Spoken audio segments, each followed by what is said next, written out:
Ya kalau bagi saya dalam ajaran agama saya ya, barang siapa yang tidak beriman kepada Allah, tidak beriman kepada malaikat, tidak beriman kepada Nabi dan Rasul, tidak beriman kepada kitab yang diturunkan Allah, tidak beriman kepada hari akhir, tidak beriman kepada takdir, ya kafir. Apakah firman-firman Tuhan saya harus saya batalkan demi adanya peraturan BNPT? Yuk kita bersuara. Soal ada penceramah radikal, sebutan seperti itu. Itu kan pernah 2017 ya Pak? Pernah seperti itu keluar list. Nah sekarang 2022 keluar lagi list gitu. Ada apa ini ya Pak ya? Saya rasa belum ada kesan. Jadi ada sebuah kata-kata orang bijak dari Cina ya, dan dari Cina. Kalau nggak salah namanya Lao Tse, kalau nggak salah saya. Janganlah Anda berdiskusi ya tentang sesuatu ya sebelum Anda samakan bahasa Anda, gitu. Yang katanya sebelum pemahaman Anda kata yang akan Anda bicarakan itu sama pemahaman dan pengertiannya, gitu ya. Ini sebagai contoh nih Mbak Indi ya. Saya kan orang Padang nih Mbak Indi ya. Ya. Kalau ada dua orang petugas kapal datang ya kepada nakoda, yang satu tukang masak ya, yang satu yang bertugas di atas ya, yang apa namanya itu, petugas di kapal laut itu ya. Yang petugas yang di atas itu bilang begini, tiang patah, diapakan Pak Nakoda gitu kan. Terus si tukang masak datang menghadap dalam waktu yang bersamaan, Pak Nakoda, saya hari ini harus masak apa gitu kan. Lalu dijawab oleh Nakoda dengan satu kata Mbak Indi, paku katanya. Paku. Lalu si Kelasi tadi kembali, ya dia cari paku kan, dia paku itu tiang yang patah kan, itu kan. Yang itu aman, tapi yang masak, yang tukang masak dia cari juga paku. Ya, lalu dia masak, tapi pakunya kan berbeda. Paku yang satu lagi adalah terbuat dari besi, paku yang satu lagi adalah pakis kan gitu ya. Ya, sekarang kembali ke radikal gimana itu Pak? Sama ya. Kalau pemahamannya tidak sama ya, waduh makan siang hari ini enak sekali dengan gulai paku itu kan. Yang kelas itu pasti bongong itu. Pasti yang dia lihat mulutnya gigi seperti apa, itu apa enggak patah-patah gigi kan gitu ya. Nah, ini kembali ke radikal gimana nih Pak? Radikalisme ini ya, dia disamakan juga lah bahasanya ya. Oke. Ya, jangan sampai enggak sama bahasa kita sehingga akhirnya ya karena berbeda itu terjadinya perbedaan-perbedaan itu kan adalah karena apa ya? Karena berbeda-bedanya sikap dan pandang kita serta pemahaman kita terhadap sesuatu itu. Berbeda informasi ya, akhirnya berbeda, tertimbullah perbedaan, berbeda kepentingan, akhirnya timbullah perbedaan kan, berbeda sudut pandang, terjadilah perbedaan gitu kan. Nah, oleh karena itu menurut saya ya kita samakan dulu bahasa kita, pemahaman kita ya. Ini saya agak kaget juga nih. Ada nama Bapak nggak di situ? Di dalam BNPT kalau nggak salah saya sudah buat rumusan ya. Betul. Pak Nur Wahid nih menyatakan ciri-ciri penceramah radikal bisa dari isi materi yang dia sampaikan, bukan tampilannya gitu. Jadi tidak dari pakaiannya ya. Itu apakah pakai celana cingkrang atau tidak, bukan dilihat dari situ. Tapi ya di poin 2 ya, si penceramah itu mengajarkan paham takfiri. Takfir itu yaitu mengkafirkan pihak lain yang berbeda paham maupun berbeda agama. Saya kaget juga ini ya. Ini kalau paham ini nih ya, ini falsafahnya enggak Pancasila ini. Iya. Falsafahnya adalah Trisila. Apa beda falsafah Pancasila dengan falsafah yang Trisila ya? Kalau dalam Pancasila, sila pertama ketuhanan yang Maha Esa. Kalau di dalam Trisila ada ketuhanan, tapi ketuhanan yang berkebudayaan. Iya. Ya. Kalau di sila pertama Pancasila, nilai-nilai ajaran agama itu adalah penuntun kita ya. Pedoman kita. Tetapi kalau dalam Trisila, ajaran agama itu harus sesuai dengan isi kepala kita. Ya. Ajaran agama itu sesuai dengan perasaan kita. Ajaran agama itu sesuai dengan budaya kita. Jadi Tuhan itu kedudukannya di mata kita dalam konsep Trisila itu ya di bawah manusia. Tuhan harus tunduk sama manusia gitu kan. Baik, Sementara Pak. dalam Pancasila kedudukannya adalah kita ini harus tunduk sama Tuhan karena kita itu adalah makhluknya dan itu adalah kholik gitu kan. Iya. Nah, ini bagi saya menjadi masalah ya. Jadi ini saya rasa mungkin dia punya maksud baik ya, tapi ketika dirumuskan, saya kan membaca yang tertulis kan ya. Mhm. Yang saya baca kan yang tertulis mengajarkan paham takfiri yang mengkafirkan pihak lain yang berbeda paham maupun berbeda. Ya kalau bagi saya dalam ajaran agama saya ya, barang siapa yang tidak beriman kepada Allah, tidak beriman kepada malaikat, tidak beriman kepada nabi dan rasul, tidak beriman kepada kitab kitab yang diturunkan Allah, tidak beriman kepada hari akhir, tidak beriman kepada takdir, ya kafir. Mhm.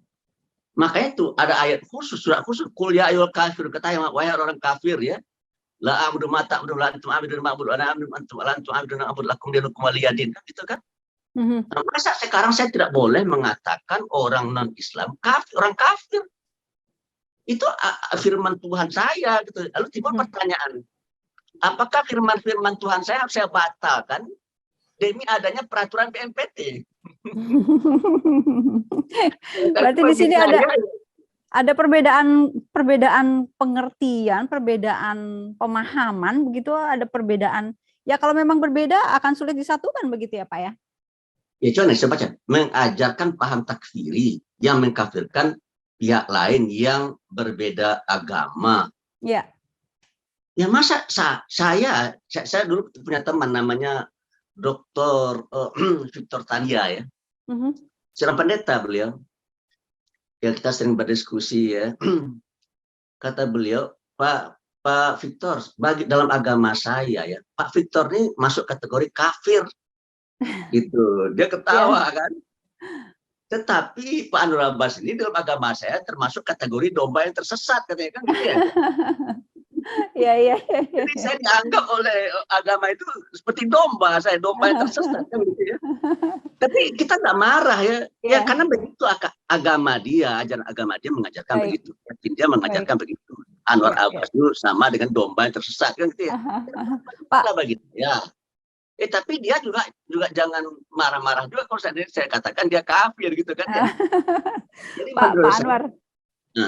Pak, ini sampai ada tulisan atau ajakan seperti ini. Apakah sampai ada sebutan waspada nasional terhadap penceramah radikal? Ini terlalu berlebihan apa enggak, Pak? Sampai ada ya karena bagi saya itu. Kata-kata waspada nasional gitu loh, Pak. Kata-kata lokse tadi itu harus kita pahamin ya. Oleh karena itu yang kita lakukan pertama sekali adalah membuat kesepakatan tentang apa yang dimaksud dengan radikalisme ya. Ini nggak selesai-selesai loh Pak, dari tahun sekian ya, karena mengenai nggak ada kesepakatan kayak paku tadi. Yang satu mengatakan paku itu terbuat dari besi, yang satu menyatakan itu adalah tumbuh-tumbuhan gitu kan ya. Diskusi mereka sampai akhir zaman, kalau nggak mau memahami ya nggak bisa. Kalau itu persaudaraan di antara kita itu akan terwujud ya kalau ada ta'aruf gitu, saling kenal mengenal. Islam siapa yang seharusnya mengajak ta'aruf, mengajak ke? Ya semestinya dari semua level, dari atas, provinsi, pusat, provinsi, kabupaten, kota, kecamatan, kelurahan. BNPT ini kan sudah di pusat, Pak. Apanya? BNPT ini sudah di pusat. Hanya ada di pusat ya. Ya makanya ya, menurut saya yang harus ditatar ini BNPT dulu nih. Ya supaya gitu ya, BNPT mempergunakan kata-kata dan kalimat ya yang tidak mengundang perbedaan. Oke. Oleh karena itu bagi saya ya, sebelum ini dikeluarkan ya, ayo dirumuskan secara bersama-sama ya.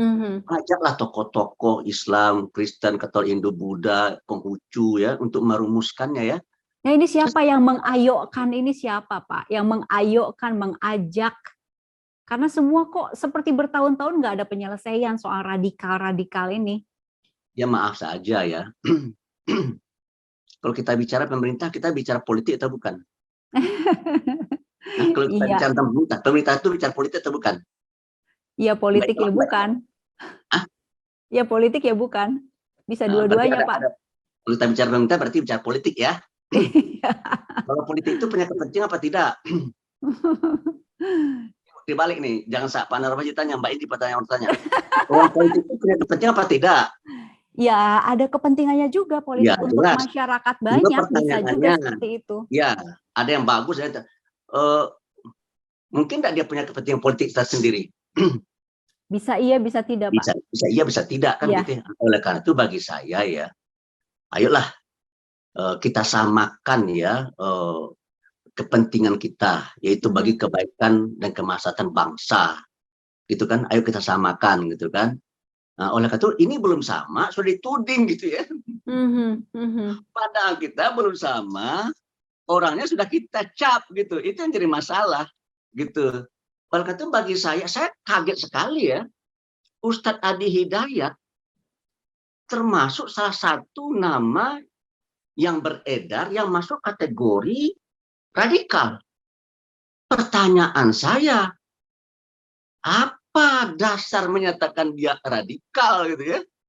Kesimpulan saya ini sementara ya, karena Ustadz Adi Hidayat menceritakan apa adanya dalam ajaran agama Islam gitu kan ya. Ya kalau bagi saya ya, kalau kita bicara toleransi ya, kata toleransi itu baru punya arti dan baru punya makna ya kalau ada perbedaan. Iya. Kalau tidak ada perbedaan, apa artinya kata toleransi di situ? Ya kan gitu ya. Nah, oleh karena itu bagi saya yang perlu kita tanamkan bukan menangkapin orang-orang itu gitu ya. Waspada nasional di sini tulisannya, Pak. Waspada nasional itu artinya enggak apa-apa, saya wajar waspada nasional itu, tapi harus ada tolak ukurnya. Apa yang harus kita waspadai kan gitu ya. Oh, radikalisme ya, oke, radikalisme kita sebagai, kalau bagi saya ya tidak hanya radikalisme, ada 3 hal yang sangat mengganggu saya, yang mengancam eksistensi bangsa ini ya, radikalisme, terorisme, korupsi, kolusi, nepotisme, kemudian adalah bertebarnya paham-paham yang bertentangan dengan Pancasila.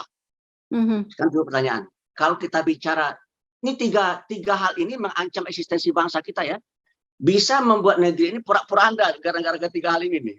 Pak, tadi Bapak poin pertama adalah radikalisme. Radikalisme yang dimaksud oleh Bapak dengan BNPT sama nggak? Saya belum, makanya ini saya kritik nih. Ada 5 kriteria yang dibuat nih, di setiap poin itu ada catatan saya. Oke. Di setiap ada 5 poin nih. Kriteria untuk menyatakan bahwa itu Mubalik itu radikal ya. Di setiap poin itu ada catatan saya. Oke. Tuh, oleh karena itu bagi yang radikal ya, dimaksud oleh Bapak apa? Kalau bagi saya ya, ini baru kesan ya. Iya, iya. Kesan saya adalah kalau ada orang berceramah mengusik kebijakan yang dibuat oleh pemerintah, dianggap dan dicap anti pemerintah. Oleh pemerintah dicap nih satu ya. Mengajarkan ada 1 poin tadi saya lihat ya, anti pemerintah. Kita tidak boleh anti pemerintah. Ya, so pemerintah itu adalah orang yang kita percaya untuk memimpin kita ya. Tetapi pertanyaan saya, itu bukan berarti bahwa kita harus nunduk dan manut kepada pemerintah. Secara membabi buta gitu. Kita harus kritis. Nah, kalau dalam perspektif Islam ya, kita harus menegakkan apa yang disebut dengan dakwah amar ma'ruf nahi mungkar. Kalau pemerintah itu mendorong kita ke arah kebaikan, kita wajib hukumnya mendukung. Ya. Tapi gara-gara kebijakan pemerintah itu ya rusak negeri kita, terbelah masyarakat kita harus cegah. Pertanyaannya, ketika ada yang mau mencegah, dikelompokkan ke kelompok radikal gitu ya. Nah, saya kasih contoh nih supaya Mbak Endi apa ya. Undang-Undang Cipta Kerja. Ada demo nggak? Banyak demo ya, gitu ya. Dari Sabang sampai Merauke orang demo ya. Tapi berubah nggak pasal dan ayat yang diminta dirubah oleh masyarakat banyak itu yang demo itu? Kan enggak kan? Enggak ya. Nah, ya itulah. Sehingga akhirnya apa yang terjadi? Masyarakat tidak puas kan? Lalu akhirnya masyarakat melakukan judicial review. Dan MK juga membenarkan ya. Beberapa poin tertentu dibenarkan oleh MK. Oleh karena itu MK memerintahkan supaya selama 2 tahun ini jangan dulu membuat peraturan turun, siapkan dulu yang bagus sesuai dengan Undang-Undang 45 gitu. Pertanyaan saya, ini kan juga sering dianggap radikal juga saya ikuti ya. Padahal acuan saya tahu nggak Mbak Endi itu apa? Pancasila. Tapi kalau ini punah orang seluruh dunia gitu ya. Jadi Seluruh lebih dunia. hebat lagi dari bom nuklir ya. Baik Bapak, ini mungkin yang terakhir ya Pak, solusi untuk mengatasi isu radikalisme Pak, solusi untuk mengatasi ini apa Pak? Mungkin singkat padat soal ini. Ya, singkat padat ya. Iya. Sebenarnya kalau DPR itu berfungsi secara baik ya, itu bisa kita selesaikan lewat DPR ya. Tapi karena menurut saya DPR tidak bisa berfungsi secara baik, maka menurut saya diperlukan sebuah dewan ya, namanya Dewan Kerukunan Nasional. Dewan Kerukunan Nasional ini sudah ada di masa periode pertama Pak Jokowi. Bukan periode kedua ya, pada periode pertama Pak Jokowi waktu itu Menko Polhukamnya adalah Pak Wiranto. Nah, ketua Dewan Kerukunan Nasional itu adalah Pak Wiranto, sekretarisnya adalah Profesor Dr. Jimli Asidiki gitu. Iya. Oleh karena itu kalau bagi saya kalau ada masalah-masalah ternyangkut radikalisme itu, ayo di Dewan Kerukunan Nasional itu kita bicarakan gitu ya. Oke. Dan nanti kita coba carikan bahasa yang sama gitu kan. Kita undang semua pihak gitu kan ya berdiskusi di Dewan Kerukunan Nasional itu. Kemudian hasilnya itu pasti ada tesa antitesa dan pasti ada ketemu sintesanya ya. Sintesa inilah yang yang kita ajukan dan sampaikan kepada presiden atau para menteri atau pada BNPT ya untuk dilegalisasikan gitu kan. Nah, sehingga semuanya merasa enak gitu sehingga tidak ada saling curiga di antara kita. Kalau Sehingga hari ini menurut saya ya kesannya jangan ada dusta di antara kita. Tapi ternyata banyak dusta di antara kita gitu. Itu yang bagi saya ya. Saya karena cinta negeri saya ya, saya sedih melihat situasi seperti ini gitu. Baik. Kenapa kok takut sekali bermusyawarah pada sila keempat kita kerakyatan dipimpin oleh Kemakmuran Nusantara permusyawaratan perwakilan. Mengapa kita enggan sekali bermusyawarah? Ya, undang-undang tentang ibu kota negara kok sepi-sepi saja tidak dibicarakan secara terbuka gitu ya. Kok undang cipta kerja kok nggak dibicarakan secara terbuka? Ya, kesimpulan saya ya. Iya. Kalau orang atau ada pemerintah yang membuat kebijakan seperti itu, berarti ada sesuatu yang ingin disembunyikan gitu kan.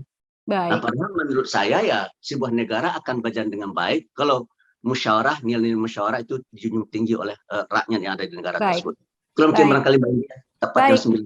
Baik, Bapak, terima kasih Pak sudah bincang di Voice Podcast hari ini Pak. Terima kasih ya Pak ya. Kapan-kapan kita jumpa lagi ya Pak ya. Baik Bapak hatur nuhun. Assalamualaikum warahmatullahi wabarakatuh. Waalaikumsalam warahmatullahi wabarakatuh Mbak Indi.